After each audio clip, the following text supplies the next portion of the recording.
Hey everyone, today is Friday, September the 25th.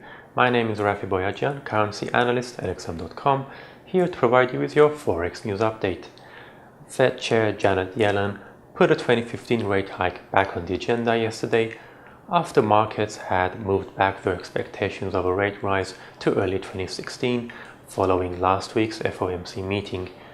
Speaking at the University of Massachusetts, Yellen said that she expects the various headwinds to economic growth to fade and for inflation to gradually move back to 2%. She therefore judges it appropriate for the Fed to raise its target range of the federal funds rate sometime later this year. The dollar strengthened after Yellen's speech and continued to make gains in today's Asian session. The greenback was back above 120 yen after hitting a low of 119.22 yen on Thursday and climbed to 120.45 yen in late Asian session.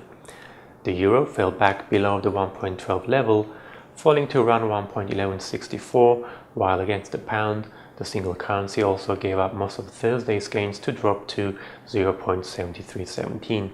The pound was lifted by expectations that the Bank of England is likely to follow the Fed with a rate hike. Cable jumped to 1.5250 in late Asian trading. Inflation figures in Japan came in mixed, as national CPI was slightly above estimates at 0.2% in August, unchanged from the previous month. But core CPI, which excludes fresh food, fell to minus 0.1% from 0% previously. The Tokyo core CPI also fell and was minus 0.2% in September from minus 0.1% the previous month.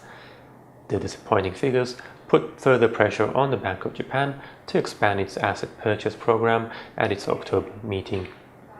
Meanwhile, Japan's government lowered its economic outlook on increased risks from China and a possible US rate hike, and announced plans to raise Japan's GDP to 600 trillion yen.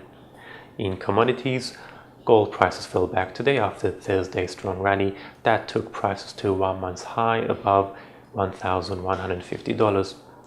Oil prices continued to rise for a second day and were up 0.9% at $45.30 in late Asian session.